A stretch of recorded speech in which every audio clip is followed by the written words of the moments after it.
Señores y señoras, la Corte, por favor, de pie.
Muy buenos días a todas y todos. Se abre esta audiencia pública sobre las excepciones preliminares y eventuales fondos, reparaciones y costas en el caso Valenzuela Ávila versus Guatemala.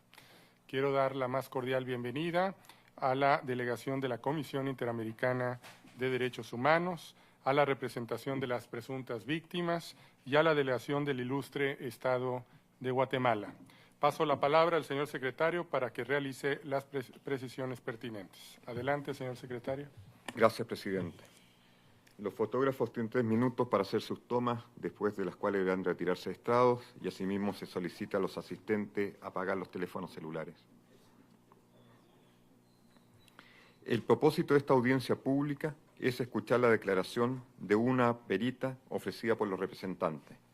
Luego se escuchará en privado la declaración de una declarante ofrecida por los representantes, en razón de lo cual el público presente en esta sala deberá retirarse. Luego se escucharán los alegatos finales de las partes y las observaciones finales de la Comisión Interamericana sobre las excepciones preliminares y eventuales fondos, reparaciones y costas en el presente caso. Se da la bienvenida a la representación de la Comisión Interamericana de Derechos Humanos, en esta oportunidad la delegación compuesta por los señores y la señora Luis Ernesto Vargas Silva, comisionado; Silvia Serrano Guzmán, abogada de la Secretaría Ejecutiva de la Comisión Interamericana; y Cristian González Chacón, abogado de la Secretaría Ejecutiva de la Comisión Interamericana. Asimismo, se da la bienvenida a los representantes de las presuntas víctimas: Alejandro Rodríguez Varilla, Florencia Orozco Licardi y Evelyn Leonel Díaz Sánchez. De igual modo, se da la bienvenida a la representación del Estado de Guatemala, en esta oportunidad la delegación compuesta por Jorge Luis Borrallo Reyes, presidente de COPREDE; Felipe Sánchez González, director de COPREDE; Carla Gabriela Morales, directora de la Dirección de Mecanismos para Defensores de Derechos Humanos; Stephanie Rebeca Vázquez, asesora de la Dirección de Seguimiento de Casos Internacionales en Materia de Derechos Humanos; Rafael Eduardo Bram, asesor de la Dirección de Seguimiento de Casos Internacionales en Materia de Derechos Humanos; y Carlos Alberto de León Moreno, fiscal del Ministerio Público. De conformidad con el artículo 51 del reglamento, la Corte escuchará inicialmente a la Comisión Interamericana, la que hará una breve presentación del caso y expondrá los fundamentos de la presentación del mismo ante este tribunal, así como cualquier asunto que considere relevante para su resolución. Posteriormente, el tribunal escuchará una perita y en privado la declaración de una declarante. Las representantes y el Estado podrán interrogar a todos los declarantes en el tiempo y orden previamente acordado. Posteriormente, las representantes y el Estado podrán presentar sus alegatos finales orales sobre la excepción preliminar y eventuales fondos, reparaciones y costas en el presente caso, y finalmente la Comisión Interamericana presentará sus observaciones finales. Gracias, presidente. Muchas gracias, señor secretario. Daré ahora la palabra a la representación de la Comisión Interamericana de Derechos Humanos. Agradecemos de nueva cuenta la presencia en esta audiencia del señor comisionado Luis Ernesto Vargas. Adelante, por favor. Muchas gracias, señor presidente, y un saludo especial a su señoría y a los honorables juezas y jueces. de la Corte Interamericana de Derechos Humanos a la representación de las víctimas y a la ilustre representación del Estado de Guatemala. El caso del día de hoy involucra una serie de violaciones a las garantías judiciales en el marco del proceso penal que culminó con la condena a la pena de muerte de Tirso Román Valenzuela Ávila, en el marco del cual también fue sometido a torturas perpetradas en su contra en distintos momentos a partir de su detención y finalmente fue ejecutado extrajudicialmente en un operativo de recaptura tras fugarse de la cárcel en el año 2005. El 27 de mayo de 1998, la víctima fue detenida en Quetzaltenango, Guatemala, por al menos 4 personas mientras conducía una motocicleta. Después fue conducida a varios lugares donde fue sometido a severos golpes y malos tratos que incluyeron su violación sexual, con el objeto de extraer confesiones de su parte. La víctima también fue sometida a actos contrarios a su integridad en otras 2 ocasiones, tras ser recapturada luego de fugarse de la cárcel el 10 de abril del 99 y en junio del año 2001.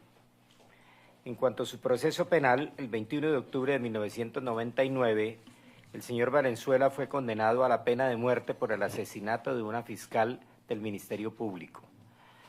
La víctima interpuso recursos de apelación especial, casación y revisión, todos los cuales fueron denegados.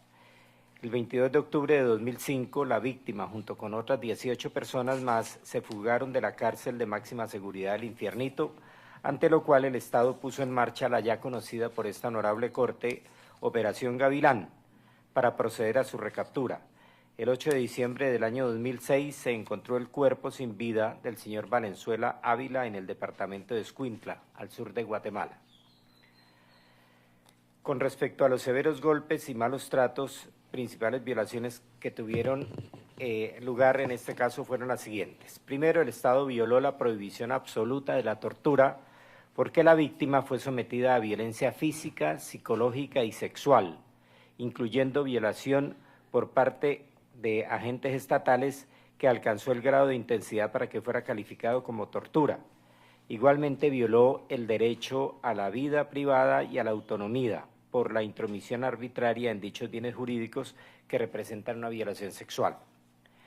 Segundo, el Estado violó las garantías judiciales y protección judicial por la falta de investigación de los actos de tortura que la víctima denunció y por la incorporación al proceso penal contra la víctima de una confesión que fue obtenida bajo tortura, con lo cual también se violó la regla de exclusión.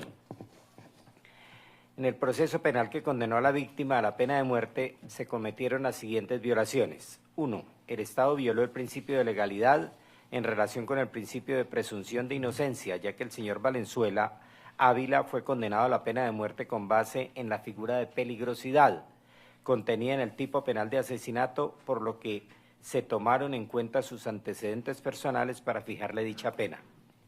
2.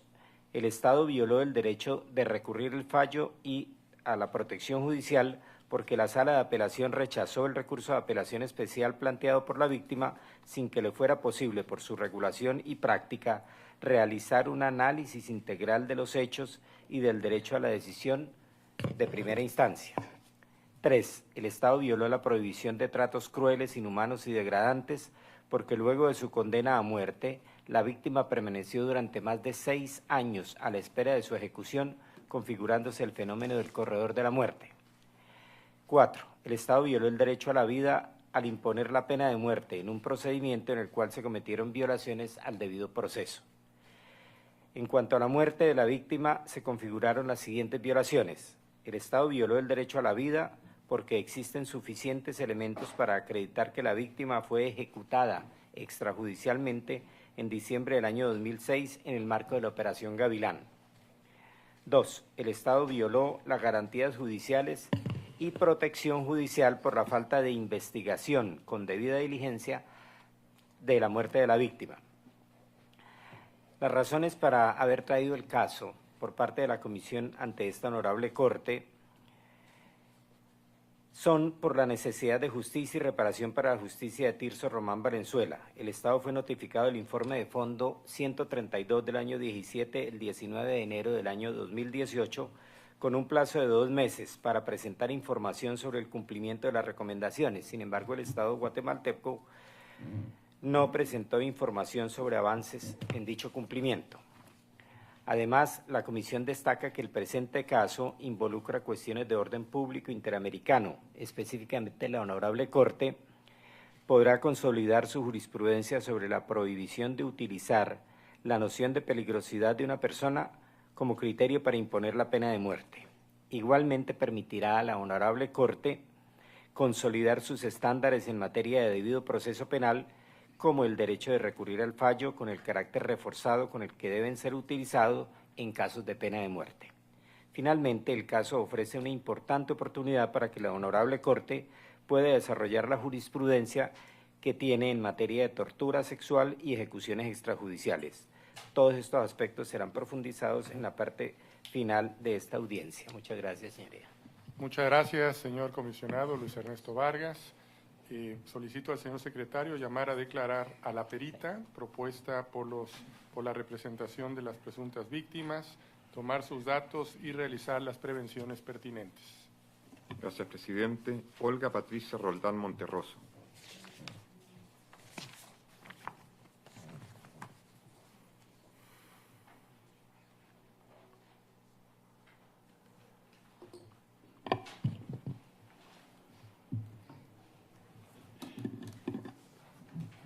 Buenos días. Le agradecería manifestar ante la Corte su nombre. Muy buenos días. Mi nombre es Olga Patricia Roldán Monterroso. Muchas gracias. Nacionalidad y lugar de residencia. Soy guatemalteca y vivo en la ciudad de Guatemala. Muchas gracias. La experta deberá limitarse a contestar clara y precisamente las preguntas que se le formulen. Se le informa que fue citada por la Corte para declarar sobre las alegadas irregularidades, negligencias y omisiones cometidas durante las primeras diligencias de investigación acerca de la ejecución del señor Tirso Román Valenzuela Ávila, tomando en cuenta las constancias del expediente del caso en la jurisdicción interna y las supuestas medidas que el Estado debería adoptar para evitar la repetición de hechos como los ocurridos en el presente caso. Se le informa que, de acuerdo con el artículo 53 del reglamento de la Corte, los Estados no podrán enjuiciar a las presuntas víctimas, a los testigos y a los peritos, a sus representantes o asesores legales, ni ejercer represalias contra ellos o sus familiares, a causa de sus declaraciones, dictámenes rendidos o su defensa legal ante la Corte. Le agradecería a la señora perita que se ponga de pie para que el señor presidente le tome el juramento de rigor. De pie, por favor. ¿Jura o declara solemnemente que ejercerá sus funciones de perita con todo honor y con toda conciencia? Lo juro. Muchas gracias. Sentados.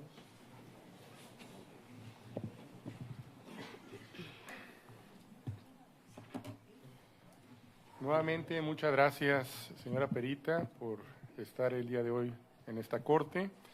Tiene la posibilidad de presentar, antes de ser interrogada por las partes, una exposición libre de un máximo de 10 minutos, a que se refiere el objeto de la experticia para la cual fue llamada a declarar. Adelante, por favor. Gracias. Soy médico y cirujano de la Universidad de San Carlos de Guatemala, diplomada también en medicina legal. Tengo 26 años de ejercicio profesional, he trabajado en diferentes instituciones, en la Fundación de Antropología Forense, en el Instituto Nacional de Ciencias Forenses, como consultora en lo privado, subdirectora de rehabilitación en el sistema penitenciario, docente de diversos cursos en varias universidades privadas y estatal. Este peritaje se basa en el expediente de la Fiscalía Municipal de Santa Lucía, Cochumalguapa, Escuintla, Guatemala, sobre el caso del señor Tirso Román Valenzuela Ávila. Presento algunos documentos en donde la Policía Nacional Civil solicita a la juez de paz de la localidad presentarse a la escena del crimen. Posteriormente, presento un documento que es la inspección ocular que realiza la señora juez. De la escena del crimen puedo decir que esta escena es una escena clasificada como abierta, múltiple y continuada. El propósito de la investigación de la escena del crimen es localizar, identificar y observar la evidencia física que puede contribuir a la resolución del mismo. Esto es tan importante y por eso enumero algunas irregularidades que encontré. El procesamiento de la escena del crimen no fue realizado por el equipo de escena del crimen del Ministerio Público, pese a que está a 1 hora del lugar. No se acordonó la escena del crimen, no existe fotografía ni video de una toma panorámica intermedia y acercamiento. Las únicas fotografías que se presentaron fueron las que se tomaron en el organismo judicial por el equipo de escena del crimen. No existe el trazo de un croquis de la escena del crimen, que esto era importante para localizar a las víctimas. No hay descripción del método utilizado para la recolección de los indicios. Ninguno de los elementos recolectados en la escena del crimen fue fijado, fotografiado, marcado, numerado y embalado correctamente. Los cadáveres no fueron individualizados y marcados.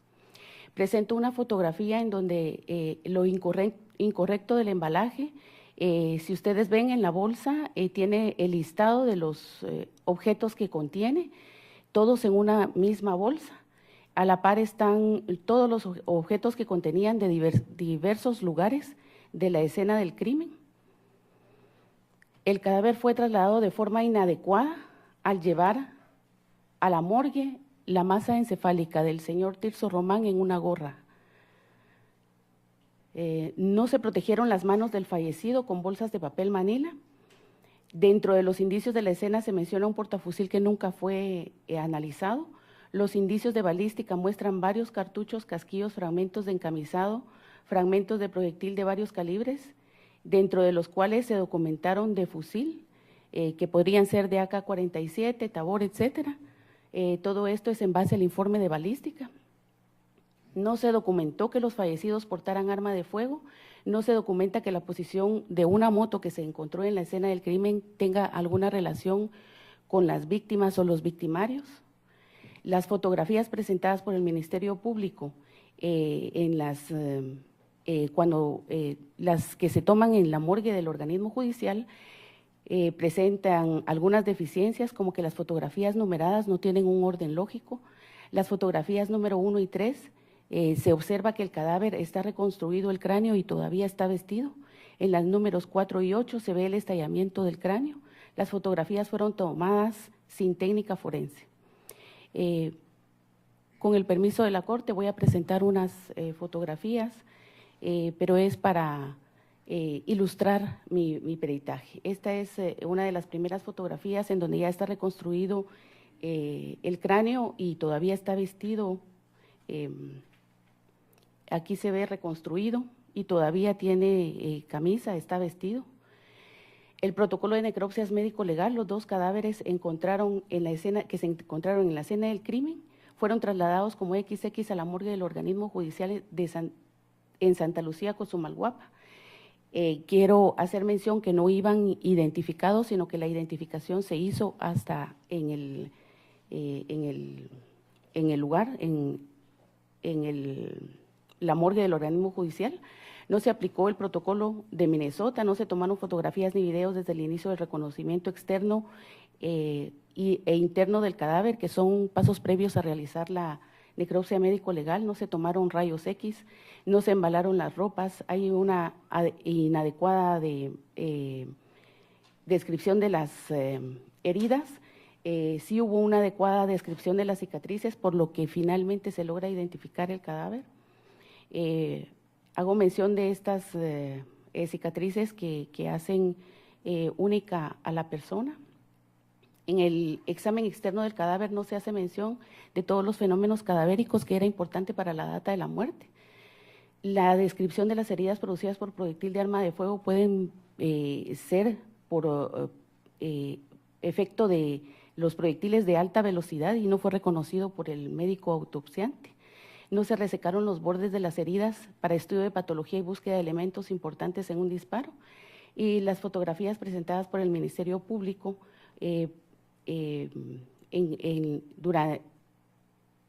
las fotografías, no se fotografiaron la necropsia ni se ni video. No se tomaron muestras de sangre ni de vísceras para los exámenes de toxicología que se debe de hacer siempre en muertes violentas.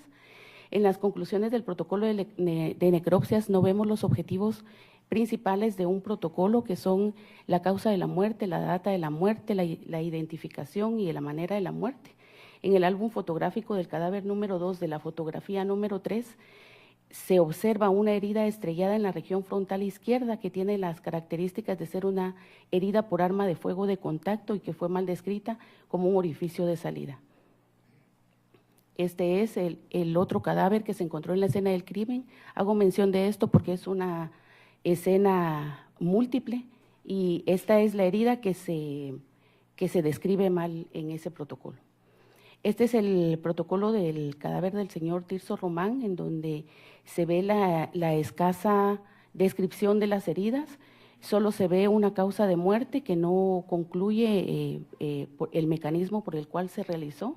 Este es un certificado médico de defunción, en donde dice el mismo diagnóstico, y que posteriormente aparecen certificados médicos en donde sí se incluye que ha sido herida por arma de fuego, pero dice que son múltiples heridas. Eso da mucho a confusión. El procedimiento llevado a cabo por las autoridades judiciales en la escena dentro de las conclusiones, el procedimiento llevado a cabo por las autoridades judiciales en la escena del crimen fue una inspección ocular. Nunca fue un procesamiento de escena del crimen como tal y no fue realizado por el equipo de escena del crimen del Ministerio Público. No se realizó en la inspección ocular las técnicas forenses, que son la fotografía, el video y las tomas panorámica intermedia y de acercamiento. Los indicios recabados en la escena del crimen, como no existe esa fijación con las fotografías, el video y la planimetría, no se puede identificar su procedencia. La herida mortal que presenta el señor Tirso Román por sus características, es una herida producida por proyectil de arma de fuego de alta velocidad. Esto significa que el proyectil iba a más de 2.500 pies por segundo o 750 metros por segundo. La herida del señor Emilio Martínez Franco, la que mencioné de último, por sus características es una herida de contacto y no un orificio de salida como se describe en el protocolo de necropsias. Y a todo esto no se aplicó el protocolo de Minnesota, que son estándares internacionales para el procesamiento no solo de la escena del crimen, sino del protocolo de necropsias.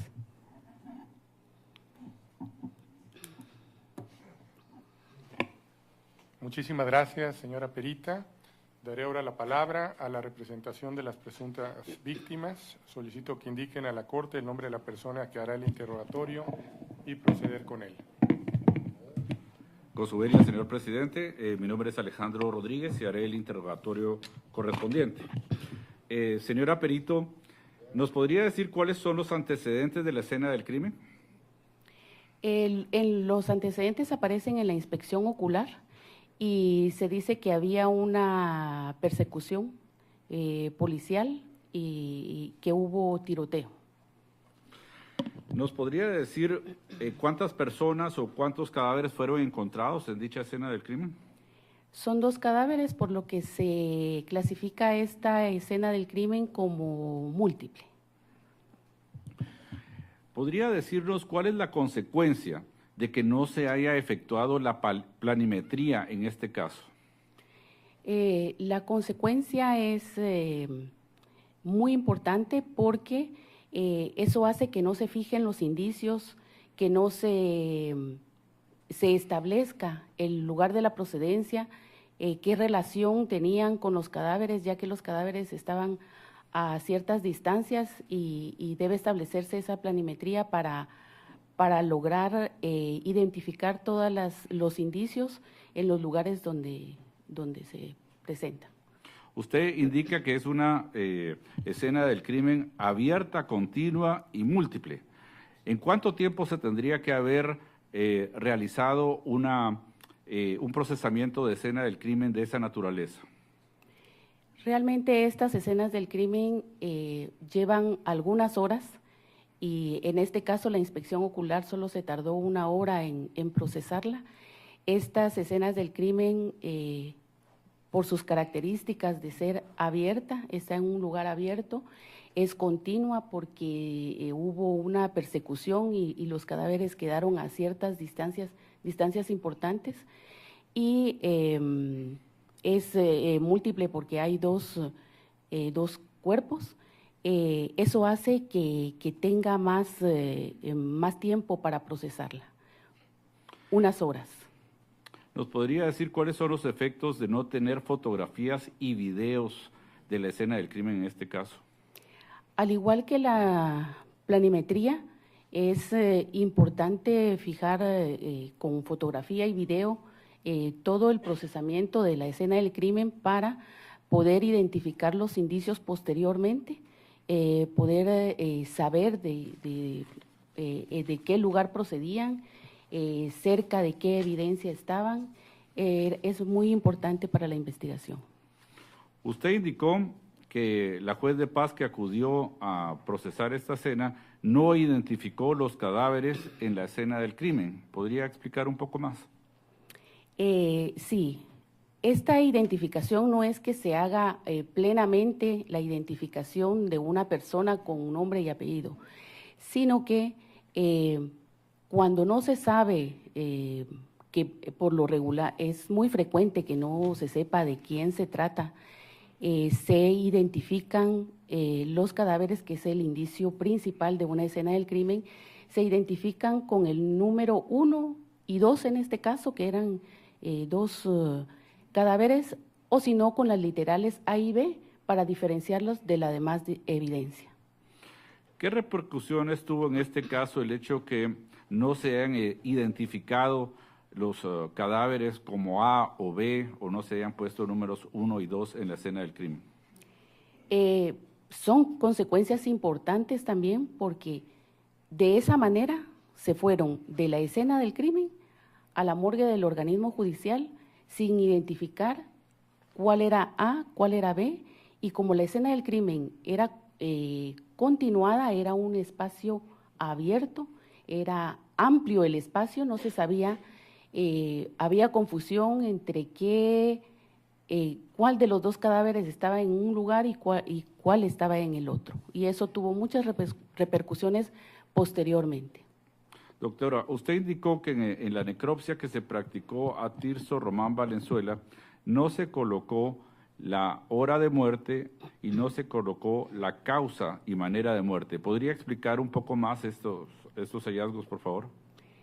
Sí, los objetivos principales de una necropsia médico-legal son 4: la identificación del cadáver, la data de la muerte o la cronología, la manera de la muerte y la causa de la muerte. Toda esta información que puede brindar una necropsia médico-legal ayuda a la justicia a poder encauzar una línea de investigación.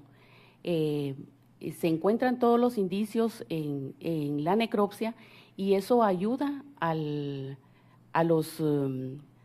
Ministerio Público principalmente a tener esa línea de investigación para poder llegar a la verdad. Doctora, usted indicó que no se realizaron rayos X en el caso de Tirso Román Valenzuela. ¿Por qué era importante realizar rayos X en este caso? En todos los casos es importante, pero principalmente en los casos de heridas por arma de fuego, porque, y en este caso en el que se sospecha la herida de proyectil de alta velocidad, estos proyectiles dejan restos de metal en los tejidos del cuerpo y en los huesos, que pueden verse en una radiografía. En esa radiografía hubiera podido identificarse el signo que se le llama tormenta de nieve, en el que aparecen todos esos metales incrustados en el tejido del cadáver. A su juicio, ¿el médico forense realizó una adecuada descripción de las heridas del señor Tirso Román Valenzuela? No fueron adecuadas, faltó información, era muy escueta la información, no se describían bien las lesiones, no se describieron todos los órganos también, faltó mucha información, no se sacaron exámenes para toxicología, tampoco se pidieron pruebas para residuos de pólvora, no se dejaron de hacer muchas diligencias que requieren una autopsia médico-legal con estándares internacionales. Doctora, usted indica que hay indicios de que no se le practicó una necropsia al señor Valenzuela. ¿Podría explicar cómo llega a esa conclusión? Es una conclusión muy fuerte. Llego a esa conclusión porque observando la hora en la que se hizo cada necropsia, solo se llevó media hora en hacer cada necropsia, cuando una autopsia médico-legal como mínimo llevaría unas 6 horas. Cuando las fotografías que presenté, precisamente las presento por eso, porque vemos que ya está reconstruido la herida que está en el cráneo y el cadáver todavía está vestido, ¿verdad? Además, la información de esta foto es que se hizo a las 22:30 horas por el equipo de escena del crimen y la autopsia médico-legal se realizó al día siguiente, el día 9, a las 9 de la mañana. Doctora, usted nos indica que en el caso del señor Emilio Martínez Franco, el médico forense describió de manera inadecuada las heridas que presentaba. ¿Podría explicarnos por qué? En el otro caso, hago mención del otro caso porque es una escena múltiple. Habían 2 cadáveres. El otro cadáver, voy a poner la foto, se describe una herida. En el protocolo de necropsia se describe como una herida de salida. Y esta herida, por las características que apenas se ve porque no hay fotografías de la necropsia, estas son las fotografías del equipo de escena del crimen cuando llega a la morgue, se ve claramente que es una herida estrellada. Esa herida tiene características compatibles con una herida de entrada y de contacto. Eso significa que el arma de fuego fue pegada a la piel. Cuando se dispara se estrella la piel porque en esta área frontal no hay mucho tejido blando, entonces por la explosión de la salida del proyectil rompe la piel, se revienta y tiene esa característica de una herida estrellada. No más preguntas, señor presidente.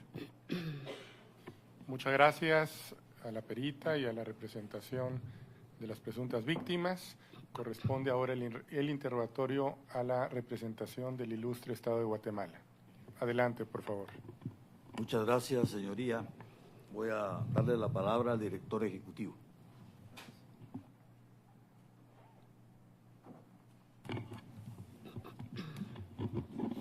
Muchas gracias, señor presidente. Muy buenos días, doctora. Buenos días. De acuerdo a lo manifestado en su declaración, doctora, de su peritaje, manifestó que de acuerdo a los antecedentes se pudo tratar de una persecución policial. ¿Puede indicarme de dónde obtuvo esos datos? Objeción, la pregunta es tendenciosa. ¿La podría reformular con base en el objeto de la...? Usted manifestó que existió una persecución policial. ¿En base a qué? En base a los documentos que aparecen en el expediente, en un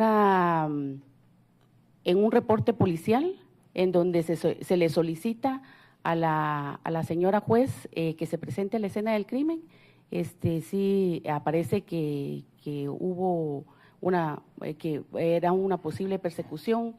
Luego en la inspección ocular también lo menciona la señora juez. Muchas gracias.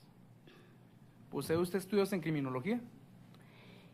No, en criminología específicamente no. Tengo un diplomado en medicina legal en donde se ve escena del crimen. Gracias. ¿Posee usted estudios en balística? En balística no. Dentro de su peritaje, ¿usted logró establecer algún tipo de tatuaje en la herida o en algunas heridas? No se observa tatuaje porque las únicas fotos que están son las que se tomó en la morgue del organismo judicial, tomadas por el equipo de escena del crimen. No se documentó la necropsia médico-legal. De acuerdo a su peritaje, ¿puede establecer usted la causa de la muerte?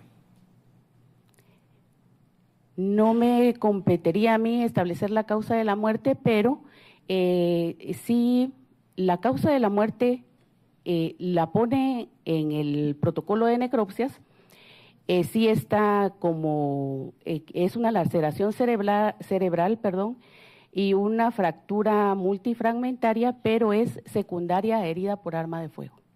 Okay. Para realizar su peritaje, ¿con qué tipo de documentación contó?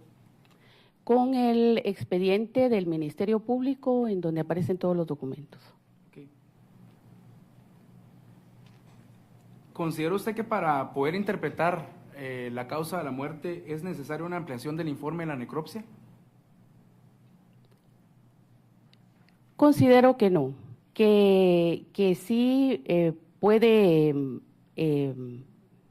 establecerse la causa de la muerte, podría solicitarse la ampliación, pero estoy segura que hay muchos datos que ya se perdieron, ¿verdad? Como por ejemplo la explicación de los fenómenos cadavéricos en cuanto a las livideces, rigidez, enfriamiento, todo eso se perdió porque al solicitar la ampliación, difícilmente el médico forense va a recordar después de haber hecho tantas autopsias médico-legal. ¿Se puede determinar la causa de la muerte en este caso entonces con un peritaje interpretativo de la necropsia? Sí, puede. Puede. De acuerdo a lo que usted manifestó anteriormente, me indicó que la documentación de soporte de su peritaje fue a través de un expediente del Ministerio Público. ¿Puede indicarme cómo llegó a su poder, cómo lo tuvo, quién se lo proporcionó? Fue proporcionado por el Instituto de Ciencias Penales. Me solicitaron mi participación como perito para hacer un peritaje. Muchas gracias. De acuerdo a su peritaje, ¿puede establecer si se encontraron lesiones físicas en el cuerpo del señor Tirso Valenzuela? Lesiones físicas, como que una lesión física fue la herida por estallamiento al final, una laceración importante del cerebral, aparte una herida que tenía en el dedo meñique de la mano izquierda. Únicamente son las lesiones que menciona el protocolo de necropsias. Okay. De acuerdo a su peritaje, ¿se pudo determinar si existen lesiones que consisten en probables causas de tortura? Objeción, no era objeto del peritaje ni tampoco era el objetivo de ese peritaje. Adelante, por favor. Es procedente. Gracias. Si no tenía más lesiones, según describe, como dije, la necropsia es muy escueta, no menciona más lesiones, solo menciona la herida en cráneo, luego menciona la herida en el dedo meñique, nada más. Muchas gracias. Durante el momento del hecho, ¿puede indicarme cuál era el protocolo que se utilizaba para hacer una necropsia? Los protocolos en esa época han seguido siendo los mismos, por supuesto, durante el tiempo se han mejorado, se han establecido estos protocolos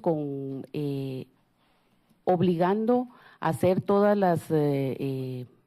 las diligencias pertinentes, pero en esa época ya se había establecido todas las diligencias omitidas que yo argumento en mi peritaje. Ya se hacía toxicología para muertes violentas, ya se hacían rayos X, ya se sabía que se necesitaban todas esas diligencias en estos casos. Pero ¿puede ser más específica en indicarme cuáles eran esos pasos que establecían el protocolo? Los protocolos estaban establecidos por las instituciones, ¿verdad? En este caso, la institución el organismo judicial, que era a donde pertenecían las morgues, ahora pertenecen al Instituto de Ciencias Forenses. Muchas gracias. La juez de paz que procedió al levantamiento del cadáver en esa época estaba facultada para poder hacerlo. Estaba facultada para poder hacerlo. A lo que yo me refiero es que independientemente de si estaba facultada o no, se omitieron muchas diligencias, hubo irregularidades y hubo negligencia. ¿Cuáles irregularidades? Irregularidades como que el embalaje, por ejemplo, por poner un ejemplo grande, desde esa época ya se sabía que el embalaje debía ser individual, cada indicio debía llevar su propio embalaje para no contaminarse uno con otro. ¿Eso estaba en el protocolo? Esos están en todos los protocolos. ¿En esa época? En esa época. Muchas gracias, no más preguntas, honorable presidente. Muchas gracias a la representación del ilustre Estado de Guatemala. Señora Perita, a continuación la jueza y los jueces podrán realizar preguntas. Juez Ricardo Pérez Manrique, ¿desea formular alguna pregunta? Adelante, por favor. Buenos días, doctora. Buenos días. De acuerdo a la documentación que usted revisó, ¿hay algún elemento para determinar en qué circunstancias se produce la muerte de la víctima? Es decir, usted dijo que de acuerdo a las constancias de la policía y del juzgado se menciona un enfrentamiento con la policía, ¿sí? Pero de lo que es específicamente su experticia, lo que usted ve a través de la necropsia y las fotografías que ha exhibido, en fin, ¿usted encuentra algún elemento para determinar en qué circunstancias se produce la muerte? Realmente es bien difícil establecer las circunstancias, porque como dije, se dejaron de hacer muchas diligencias, por ejemplo, las ropas. Nunca se embaló las ropas, no vimos si tenían restos de pólvora, si había algún agujero por herida.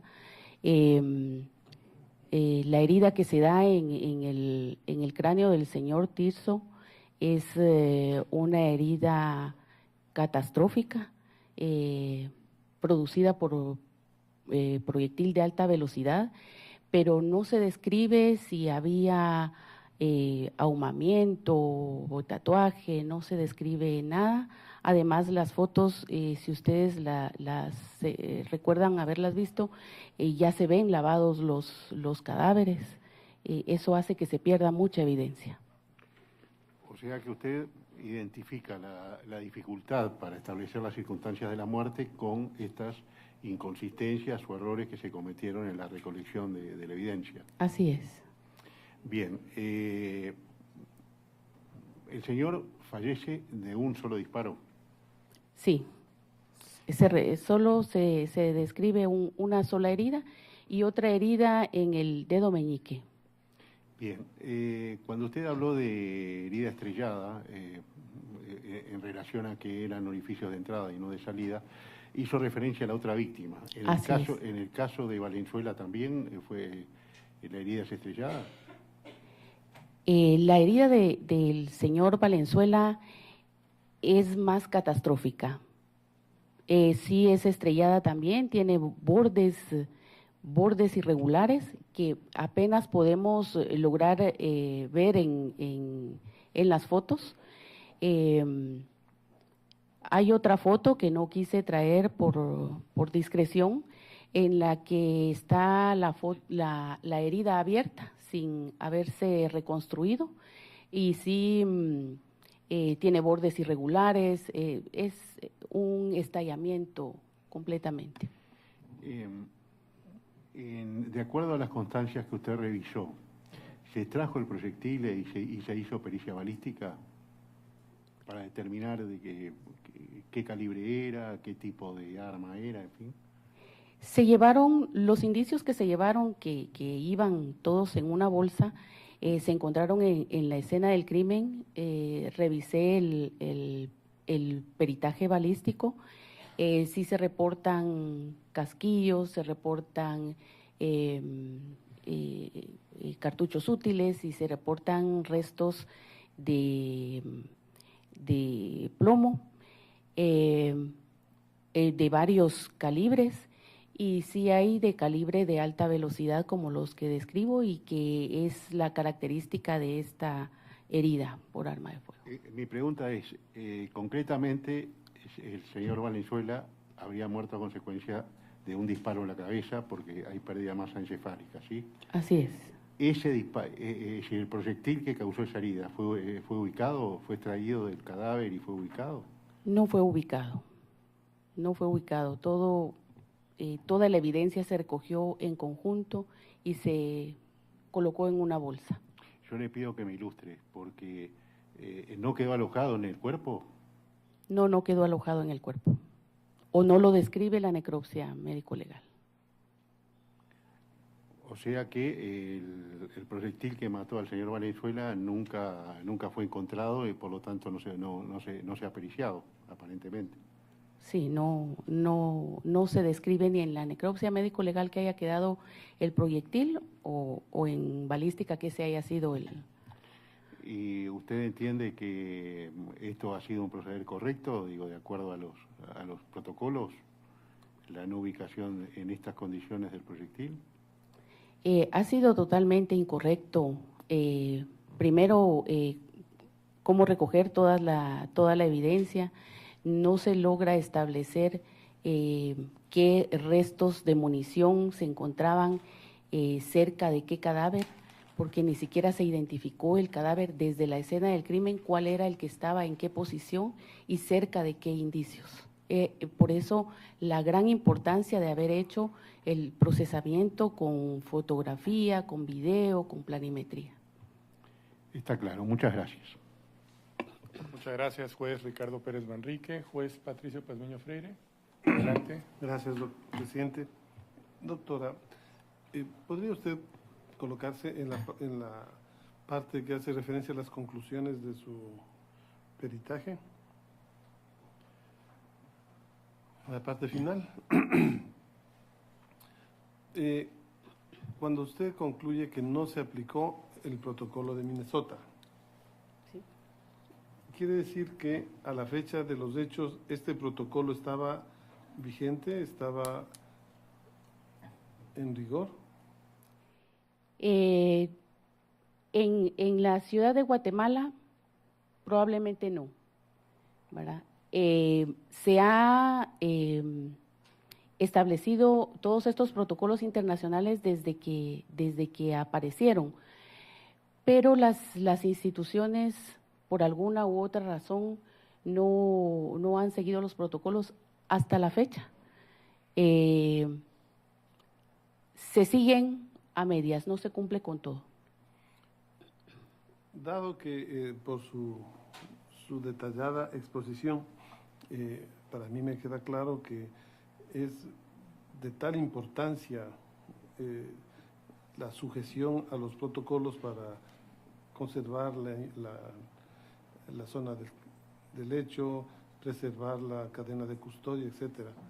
De no suceder eso, se afecta claramente la investigación, se afectan las pruebas.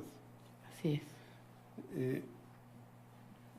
Es importante conocer a esa fecha, a la fecha de los hechos, no de manera general, cuáles eran esas obligaciones de los agentes estatales que tenían que hacer la pericia, que tenían que recoger los cadáveres, qué les obligaba a cumplir un protocolo. ¿Qué norma estaba vigente? ¿Qué norma incumplieron? No los protocolos en general, porque a esa fecha no estaba vigente el protocolo de Minnesota, quiero entender, ¿verdad? Exactamente. Entonces, ¿qué estaba vigente y qué es lo que eventualmente ellos omitieron o vulneraron o hicieron caso omiso cuando usted encuentra tantas irregularidades? A esa fecha ya se habían tenido extensas capacitaciones. Yo el diplomado de medicina legal lo recibí en 1999. A esa fecha ya se conocían todos estos estándares internacionales. Ya el Ministerio Público ya había tenido capacitaciones en cuanto a procesamiento de escena del crimen. Es por eso la importancia de por qué no se llamó al equipo de escena del crimen cuando posiblemente los policías, la Policía Nacional, de repente no tenían esa capacitación. Lo desconozco si a esa fecha la tenían o no. Creo que sí. Pero el Ministerio Público sí ya tenía toda esa capacitación, por eso ya existía el equipo de escena del crimen, ya existían esos estándares para procesar la escena del crimen, y estando a 1 hora de la localidad, ¿por qué no se llamó al equipo de escena del crimen? Cuando en la ciudad capital algunas veces se espera hasta 3 horas para que llegue el equipo de escena del crimen. Muy amable. Gracias. Gracias, juez Patricio Pazmiño. Juez Raúl Zaffaroni. Adelante. Buenos días, doctora. Buenos días.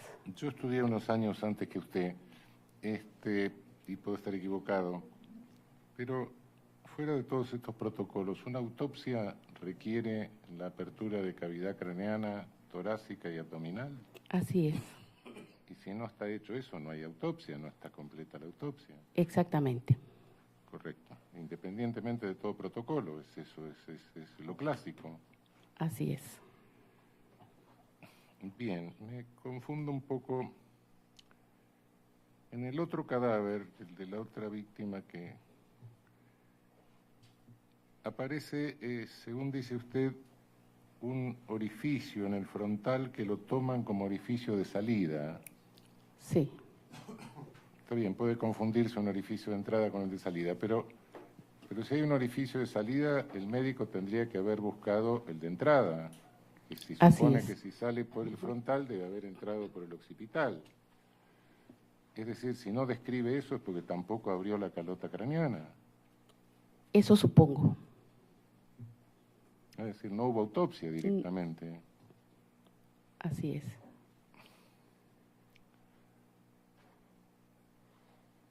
Usted dice que el orificio ese que describen como de salida es un orificio de entrada con una herida producida por contacto. Sí. Es decir, a corta distancia o sobre la piel de la persona. Así es. Ahora, respecto de la víctima de este caso, a ver si estoy equivocado, se produce un estallamiento del cráneo. Sí. ¿El estallamiento del cráneo es producto solo del proyectil de alta velocidad o es producto de la deflagración de gases por un contacto del arma con la herida? Es precisamente eso, ¿verdad? Todo la energía que transmite el proyectil por ir a tanta velocidad hace que haga más destrucción en el tejido vivo. No necesariamente es un disparo a corta distancia. No necesariamente es a corta distancia.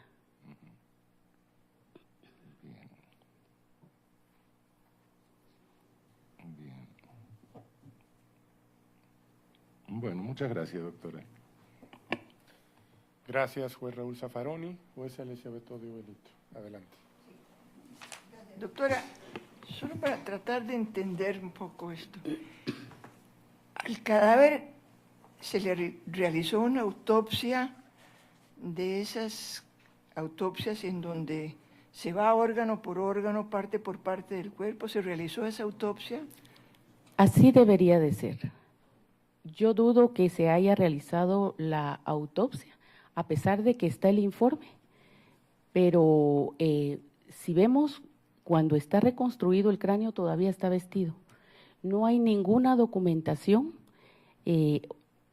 no se documentó la necropsia, solo está el informe que se realizó, pero no se describe los órganos internos, por ejemplo. Tampoco se toman muestras de todos esos órganos internos que desde hace muchos años, desde que se hacen las necropsias, se toman muestras de todos los tejidos. Ese es el protocolo de necropsias, ¿verdad? Desde que se estableció hacer necropsias. Sí, yo recuerdo en mis lecciones de medicina legal, cuando veíamos las autopsias in situ, cómo los médicos abrían los cuerpos e iban colocando incluso en recipientes aparte todos los órganos cuyos tejidos luego se examinaban. Así Ese sigue siendo, digamos, lo que ahora llaman protocolo, que antes se llamaba procedimiento. Ese sigue siendo. Sigue siendo. Y eso no, a usted no le consta que haya ocurrido en este caso. No me consta, porque solo describe, dice abdomen, órgano, creo que dice órganos normal, todo normal. No describe detalladamente cada uno, no se manda ninguna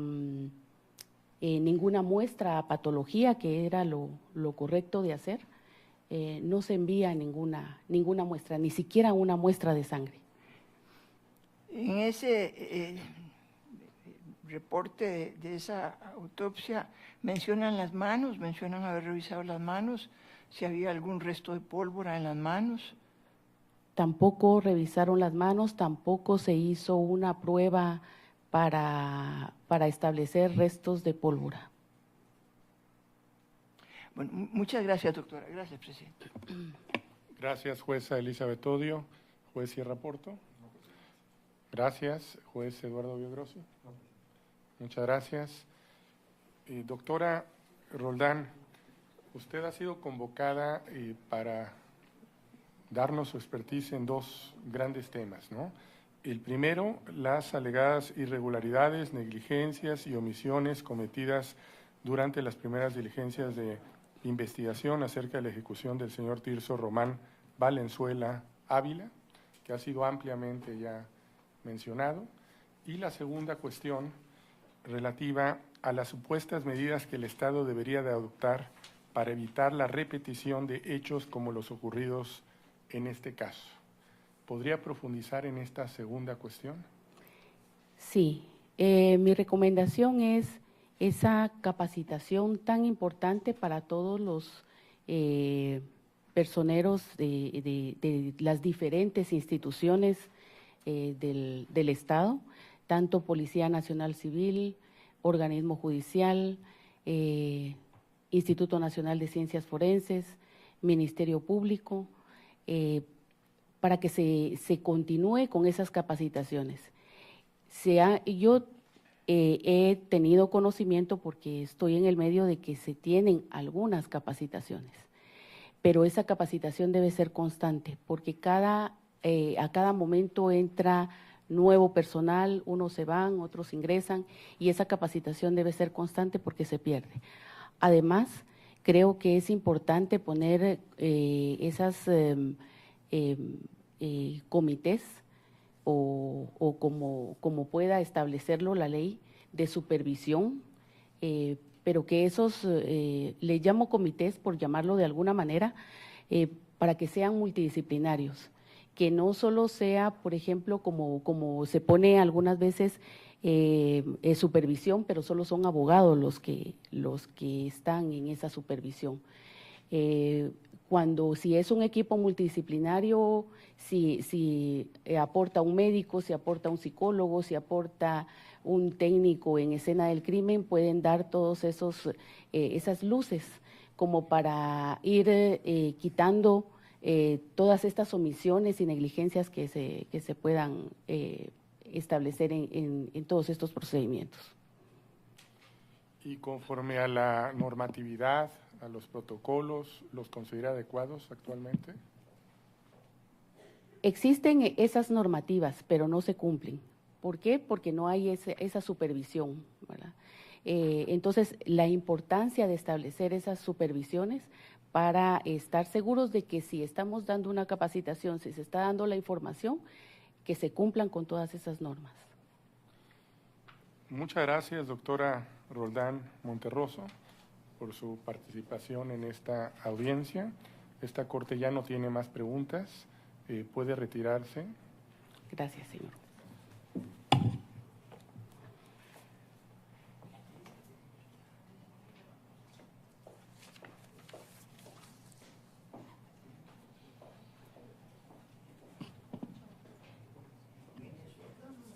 Debido a que la próxima declaración tendrá una naturaleza privada, solicitamos atentamente al público presente si se pueden retirar para continuar con la audiencia.